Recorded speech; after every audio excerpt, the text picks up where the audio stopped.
It was nearing midnight, and the Prime Minister was sitting alone in his office, reading a long memo that was slipping through his brain without leaving the slightest trace of meaning behind.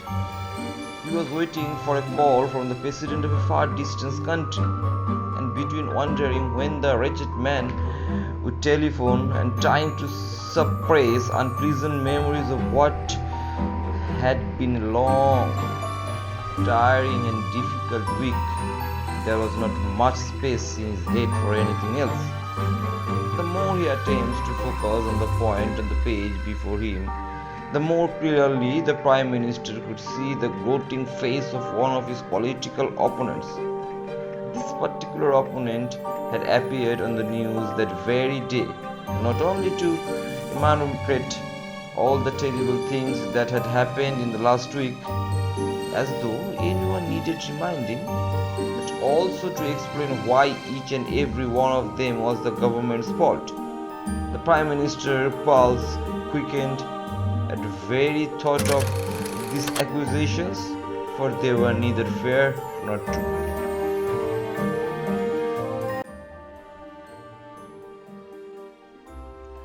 Was his government supposed to have stopped the bridge collapsing? It was outrageous for anybody to suggest that they were not spending enough on bridges. The bridge was fewer than 10 years old, and the best experts were at a loss of explain why it had snapped cleanly in two, sending a dozen cars into a watery depth of the river below. And how dare anyone suggest that it was lack of policemen and had resulted in those two very nasty and well publicized murder? Or the government should have somehow foreseen the freak hurricane in the West Country that had caused so much damage of both people and property. And was it his fault that one of his junior minister, Harvard colleague, had chosen his week to act so particularly that he was now going to be spending a lot more time with his family? A grim mood has gripped the country. The opponent had concluded, barely concealing his own bold grin. Unfortunately, this was perfectly true. The Prime Minister felt it himself. People realized, and the weather was dismal, miserable than usual. Even all this chilly mist in the middle of July, it wasn't right. It wasn't normal. He turned over the second page of the memo, saw how much longer it went on, and gave it up as a bad job. Stretching his arms above his head, he looked around his office mournfully. It was a handsome room, with a fine marble fireplace facing the long sash window, firmly closed against the insoluble chill, with a slight shiver. The Prime Minister got up and moved over the window, looking out at the thin mist that was pressing itself against the glass. It was then, as he stood with his back on the room, that he heard a soft cough behind him. He froze, nose to nose with his own scattered-looking reflect in it.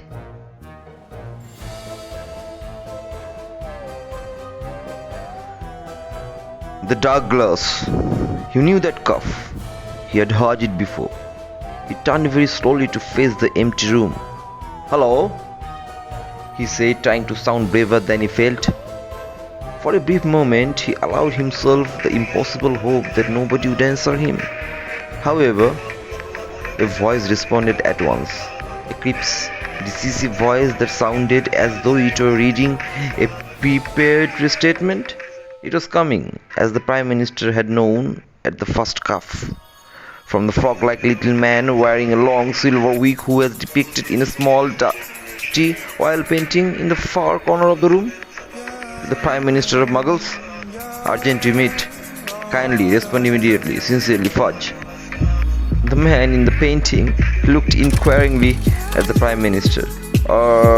Said the Prime Minister. Listen, it's not very good time for me. I'm waiting for a telephone call, you see, from the President of... That can be arranged, said the potato once. The Prime Minister's heart sank. He had been afraid of that, but I really rather hoping to speak. We shall arrange for the President to forget to call. We will telephone tomorrow night instead, said the little man. Kindly respond immediately to Mr. Fudge. Oh, very well, said the Prime Minister weakly. Yes, I'll see, Fudge. He hurried back to his desk, straightening his tie as he went. He had barely resumed his seat and rearranged his face into what hoped a relaxed and unfazed expression, when bright green flames burst into life in the empty of the grate beneath his marble mantelpiece. He watched, trying not to betray a flicker of surprise or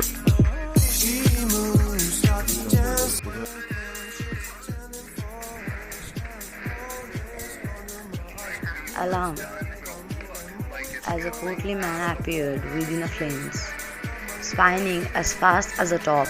Second later, he had climbed out onto a rather fine and antique rug, brushing ash from the sleeves of his long pin-striped cloak, a lime green blower hat in his head.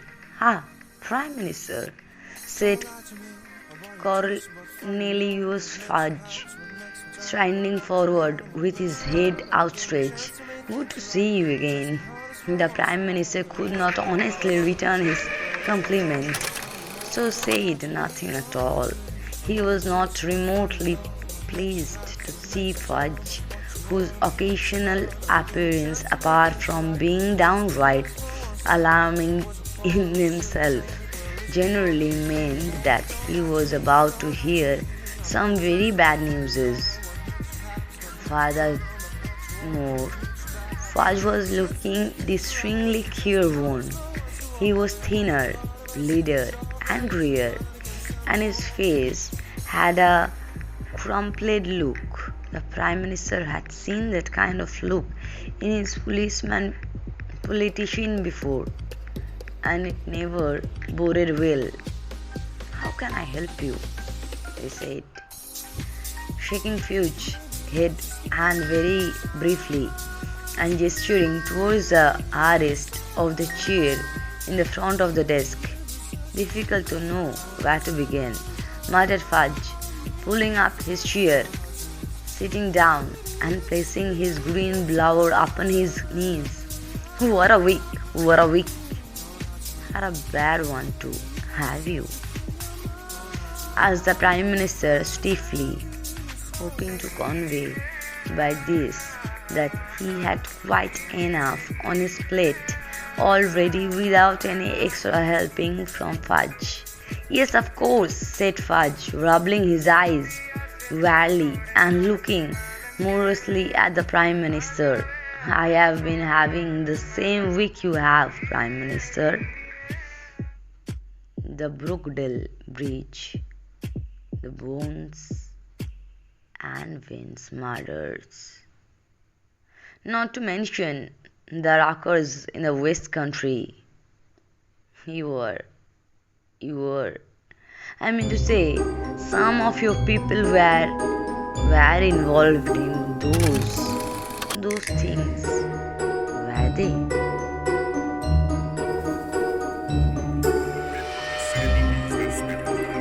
Fudge fixed the Prime Minister with a rather stern look. "Of course they were," he said. "Surely you have realized what's going on?" Hesitated the Prime Minister. It was precisely this sort of behavior that made him dislike Fudge's visit so much. He was, after all, the Prime Minister, and did not appreciate being feel like a ignorant schoolboy. But of course, it had been like this from his very first meeting with the Fudge on his very first evening as Prime Minister. He remembered it as though it were yesterday and knew it would haunt him until his dying day. He had been standing alone in his very office, savoring the time that was his after so many years of dreaming and scheming when he had heard a cough behind him, just like tonight, and turned to find that ugly little portrait talking to him, announcing that the Minister of Magic was about to arrive and introduce himself. Naturally, he had thought that the long campaign and the stern of the election caused him to go mad.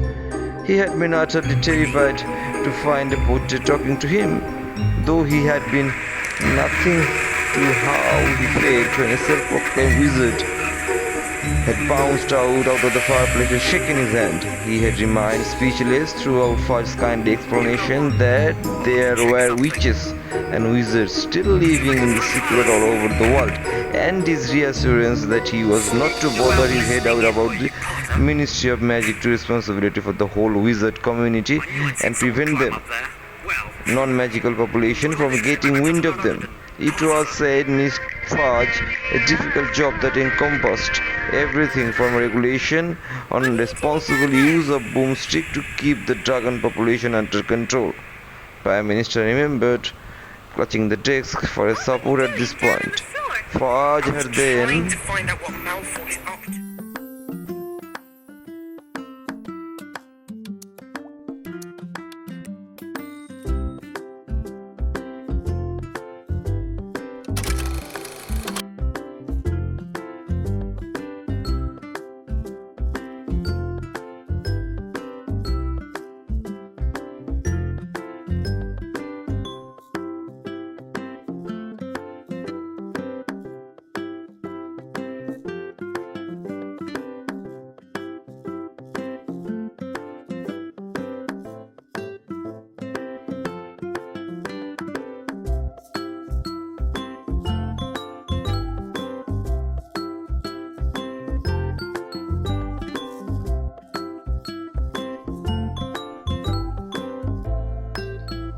patted the shoulder of the still dumbstruck Prime Minister in a fatally short of way. Not to worry, he had said. It's odds on you'll never see me again. I'll only bother you if there's something really serious going on our end.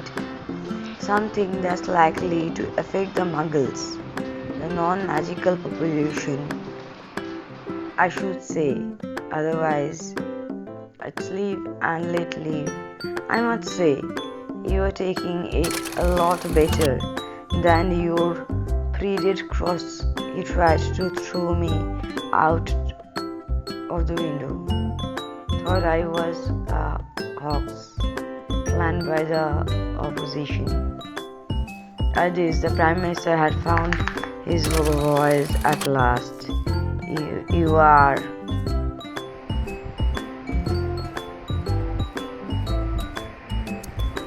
You're not a hoax then.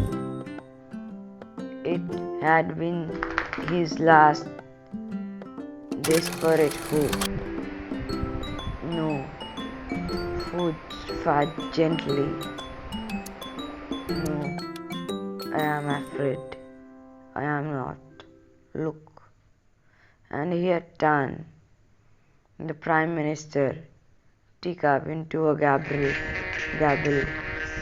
But said that Prime Minister, breathlessly washing his teacup, chewing to the corner of his next speech.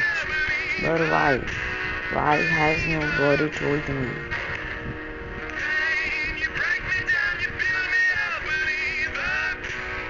The Prime Minister of Magic only reveals him to herself, to the Muggle Prime Minister of the day, said Fudge, poking his one back inside his jacket. We find it the best way to maintain secrecy. But then betrayed the Prime Minister. Why hasn't a former Prime Minister warned me? At this, Fudge actually last. My dear Prime Minister, are you ever going to tell anybody? Suvadeep quickly.